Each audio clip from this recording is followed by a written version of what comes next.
안녕하세요. 크립토TV입니다. 이번 시간에는 상승장에 놓쳐서는 안 될 코인들을 말씀을 드려볼까 합니다. 증권 토큰화에 쓰이는 코인이 있다고 하는데요. 한번 살펴보시죠.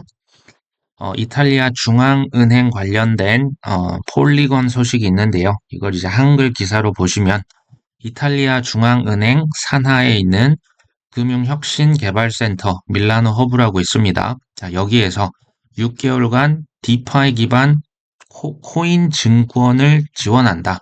여기에 폴리곤이 참여한다라고 기사가 떴습니다. 또 이 프로젝트에 1조 달러 자산을 운영하는 이탈리아 최대 은행 그룹도 또 여러 은행과 함께 참여를 하네요. 자, 어렵게 적혀 있죠. 쉽게 말씀을 드립니다. 여기에 지금 폴리곤이 쓰인다라고 하는 것은요. 토큰화 증권, 쉽게 주식이나 채권을 코인화해서 여러 가지 거래를 하는 것을 계속 실험을 하고 있는 것이라 보시면 됩니다. 근데 이더리움이 원래 사용이 되죠. 근데 이더리움을 쓰려는데 너무 느리고 비싸고 불편하죠. 그렇기 때문에 레이어 2, 더 저렴하고 빠르게 폴리곤을 써서 코인을 그러니까 주식과 채권을 코인화해서 거래를 한다고 보시면 됩니다. 여기에 지금 폴리곤이 참여를 한다는 거죠. 자, 기관 증권형 코인을 사용 활성화한다는 얘기입니다. 기관들이 주식이나 채권이요. 이거 실제로 한번 사용을 하고 거래를 하는데 실제 비즈니스 5일 이상 걸립니다. 그리고 수수료도 어마어마하게 비싸죠. 그렇기 때문에 블록체인과 레이어 2는 사용이 될 수밖에 없습니다. 자, 증권의 토큰화하면 떠오르는 인물 혹시 계실까요? 바로 이 친구입니다. 블랙록의 레리 핑크 회장이죠. 전 세계 모든 주식과 채권의 토큰화, 코인화를 꿈꾼다. 왜 그럴까요? 자, 이따 말씀드립니다. 블랙록의 CEO가 얘기를 하니까 다른 기관들도 증권 토큰화에 대해서 얘기하기 시작합니다. 이 친구가 얘기하면 다 따라가죠. ESG라고 하는 것도 이 친구 또 세계 경제 포럼에서부터 시작했다고 보시면 됩니다. 지난번 컨퍼런스 나서 뭐라고 했냐? 모든 주식과 채권을 코인화시키겠다. 그렇게 되면 주주들이 투표하는 것도 민주화되고요. 실시간 정산이 이루어지고 값싼 수수료, 이건 혁명이다. 실제 기관들끼리 채권들을 특히 이제 주고받을 때요. 이게 엄청나게 오래 걸립니다. 그리고 엄청 비싸죠. 그리고 본인들이 이제 주식을 많이 갖고 있으면 주주총회에서 투표권을 행사를 하는데 이것을 골치 아팠다라고 얘기를 합니다. 이제는 자동으로 각각 그 소유주들이 그냥 버튼만 클릭해서 투표권을 행사할 수 있으니 나는 훨씬 더 좋은 장사를 하고 있는 격이다라고 얘기를 하죠. 자, 여기에서 증권형 토큰 시장, 이걸 이제 emerging market이라고 하는 표현을 씁니다. 새롭게 떠오르는 시장이 된다는 얘기죠. 이렇게 될 수밖에 없는 이유가 뭘까요? 기업들은요, 운영비가 엄청 절감이 되고요. 실시간으로 정산을 시켜줍니다. 이게 경쟁력이죠. 자, 이거 안 되면 도태될 수 있습니다. 고객들은 당연히 값싼 수수료, 또 여러 가지 거래 시간들을 단축시켜주고요. 이제 서로 뭐 지금은 부동산에서 그렇게 하지만 계약서 쓰고 뭐 인감 증명 떼고 그런 거 필요 없어지는 거죠. 굉장히 고객들이 주식과 채권들 거래하는데 편해집니다. 블록체인은 제2의 인터넷이라고 보시면 됩니다. 인터넷을 안 쓸 수가 있습니까? 안 쓸 수 없습니다. 자, 증권의 토큰화에 쓰일 코인은 바로 이더리움입니다. 라고 이 레리 핑크 회장이 얘기를 할까요? 절대 이런 말 안 합니다. 안 가르쳐 주는 친구죠. 실제 비트코인의 채굴 기업, 그것도 여러 기업의 주식을 몽땅 다 사놓고 그리고 뭐 이제 마이크로 스트래티지 주식도 사놓고 비트코인은 돈 세탁의 지표다라고 얘기한 사람이 바로 이 친구입니다. 기관 개인들이 가장 많이 쓰는 플랫폼이 뭡니까? 이더리움 맞습니다.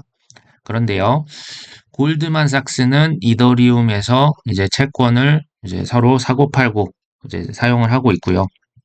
JP모건은 오닉스라고 하는 자체 플랫폼을 만들어서 씁니다.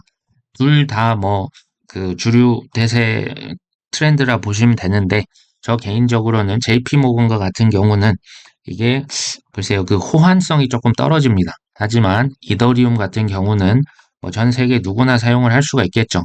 하지만 비싸고 느리기 때문에 레이어 2를 쓸 수밖에 없다. 계속 말씀을 드립니다. 이더리움 가장 많이 쓰는 것은 알겠는데 증권에 토큰화를 시키려고 하는데 너무 느리고 비싸니까 레이어 사실 1과 레이어 2들이 나오고 있는 거죠. 서로 경쟁하는 겁니다. 레이어 1은 솔라나, 아발란체, 이더리움 느리고 비싸니 우리 거 갖다 쓰세요 라고 하는 애들이고요. 레이어 2는 이더리움을 빠르고 저렴하게 쓰는 겁니다. 레이어 2의 삼총사, 폴리건, 옵티미즘, 아비트럼 이렇게 세 개를 제가 이렇게 계속 말씀을 드릴 겁니다. 여기 보시면 레이어 2 여러 가지 있죠. 이게 다 지금 이더리움을 싸고 빠르게 쓰는 건데요. 여기 제가 좋아하는 폴리건, 옵티미즘, 아비트럼 이렇게 있죠. 경쟁력이 있는 레이어 1, 2는 살아남아서 다양한 생태계를 조성을 할 겁니다. 전체 시장 크기가 커지면 각 코인의 시총도 커질 수가 있겠죠. 단 여기서 이제 가능성은 여러 춘추 전국 시대 여러 코인들이 몇만 개씩 이렇게 나오는데요. 결국에는 소수의 코인들만 살아남지 않을까 생각을 합니다. 지금은 예전에는 글로벌 검색 시장들 어마어마하게 많았죠. 지금 어떻게 됐습니까? 글로벌 검색 시장은 구글이고요. 우리나라는 네이버 아닙니까? 자, 이런 식으로 절대 강자들이 결국에는 잠식해 가지 않을까 하는 생각을 하고 있습니다. 자, 폴리건 관련 소식도 말씀을 드리면 미국의 레딧이라고 하는 커뮤니티 굉장히 큽니다. 자, 여기에서 폴리곤 NFT를 1,800만 개를 찍어냈는데 지금 더 찍어내고 있다고 하는 소식이죠. 정확히는 1,820만 개를 폴리곤 NFT로 발행을 했는데요.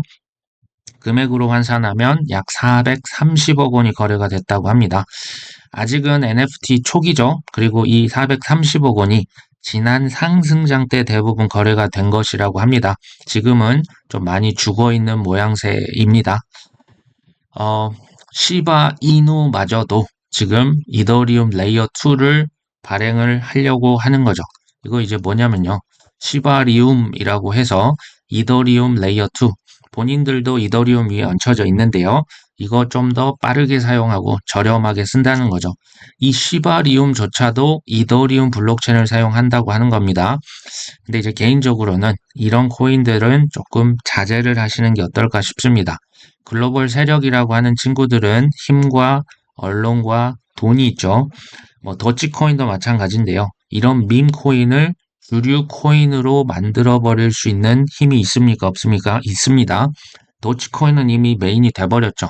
하지만 개인적으로는 시바이누 레이어 2 호재 때문에 멍멍이 코인들이 덩달아서 상승을 하고 있다고 하는데요. 엄청난 확신이 있다. 라고 하는 경우를 제외합니다. 그 경우를 제외하면 이런 밈 코인은 되도록 자제를 하시는 게 좋겠다. 엄청나게 올랐다가 얼마든지 엄청 떨어질 수가 있기 때문에 그렇습니다. 자, 옵티미즘 관련된 소식 예전에 한번 말씀을 드렸는데요. 월드코인의 채택을 받은 게 바로 옵티미즘이죠. 자, 옵티미즘의 일일 거래량이 최대치를 찍었다.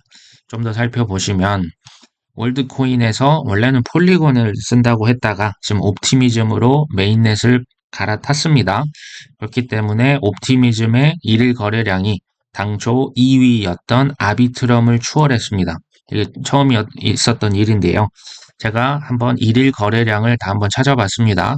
자, 폴리곤의 최고점 일일 거래가 되는 숫자가 900만 건, 평균 250만 건 정도 됐고요. 옵티미즘은 최고점이 약 87만 건 최근에 일어났습니다.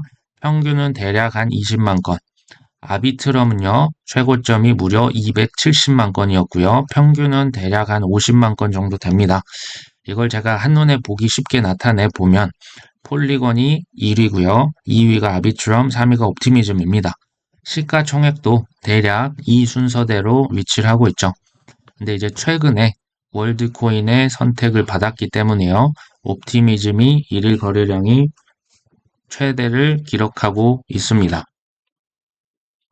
이더리움 레이어 2끼리 치열한 경쟁을 하고 있습니다. 결국 이더리움의 제왕 자리를 더 공고히 해줄 것. 자, 잘 모르면요. 그냥 이더리움을 저가 매수하시고요. 업비트에 예치하는 게 가장 나을 수도 있겠다라는 생각도 사실 듭니다. 자, 월드코인은 이미 수십만 명의 홍채 등록을 완료를 했습니다. 스페인 바르셀로나에서 지금 뭘 하고 있나 봤더니 가게들 앞에 이렇게 홍채 스캐너를 갖다 놓고 찍어대고 있습니다. 이게 뭐 하냐 봤더니 홍채 등록하시면 무료 음식 쿠폰을 줍니다. 두 번째, 물건 사실 때 10달러를 할인을 해드리겠습니다. 세 번째, 추첨한 다음에 자동차도 드리겠습니다.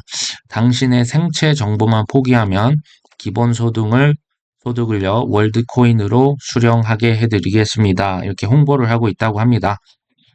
그렇기 때문에, 근데 이제 부자 국가일수록, 선진국일수록 개인 정보를 당연히 침해되는 것을 극도로 꺼려 합니다. 이게, 좀 특히 개발도상국에서 많이 퍼지고 있다고 합니다. 조금 우려가 되죠. 자, 마지막으로 샌드박스 관련된 소식을 말씀드리고자 합니다. 샌드박스가 영국 박물관과 파트너십을 발표했다. 영국 박물관이 뭔가 했더니 대형 박물관입니다. 뭐 소장 작품 수만 800만 점이고요. 방문객이 전 세계에 4위를 기록하고 있는 거기와 파트너십을 맺었는데요. 결국 역사, 유물, 또 예술품을 이걸 디지털 소장품화 시키겠다고 하는 거죠. 그것을 샌드박스에서 구현을 시킨다. 이렇게 보시면 됩니다. 근데 이게 역사적인 유물이라고 하는 거는 좀 직접 가셔서 보셔야 이게 사실 그 실감이 나잖아요. 이게 이해가 되십니까? 이게 이제 눈앞에 보이는 여러 가지 애플리케이션, 또 우리나라 사람들이 많이 쓰고 있는 카카오톡, 배달의 민족, 당근마켓, 자, 이런 것을요, 90년대 지금 벽돌폰 들고 있는 이분한테 좀 설명을 하면 이분이 이해를 하실까요? 이해가 안 됩니다. 마찬가지로, 자, 이런 지금 메타버스라고 하는 게 지금 당장은 이해가 안 되지만 저는 이게 확정된 미래라는 생각을 합니다. 지금 우리가 스마트폰에 거의 중독된 시대 아닙니까? 마찬가지입니다. 결국에 메타버스 상으로 다 넘어올 겁니다. 하지만 시간은 조금 걸리겠죠. 자, 언제 어디서든지 대형 박물관에 물건을 내가 소장할 수 있게 될 수가 있습니다. 자, NFT는 디지털 소유권이자 디지털 희소성을 말하는 거죠. 이것을 그러니까 선점하는 사람들이 나중에 돈을 벌 수가 있겠죠. 자, 메타버스 세상이 과연 올까요? 이 질문이 매우 중요합니다. 자, 이게 yes라고 한다면 지금 매우 저평가되고 있는 메타버스 주요 코인들의 큰 상승이 결국에는 오지 않을까 하는 생각을 합니다. 한번 살펴보실 필요가 있다. 제가 지금 레이어 2를 말씀을 계속 드렸고요. 메타버스 관련 코인도 말씀을 드렸습니다. 자, 성투하려면 어떻게 하셔야 됩니까? 낮게 사서 비싸게 파시면 되죠. 낮게 사려면 아무도 주목하지 않고 있는 우량 프로젝트를 알아볼 수 있는 안목이 있으셔야 합니다. 이 안목을 갖추려면 결국 팔 수밖에 없습니다. 공부를 엄청 많이 하셔야 합니다.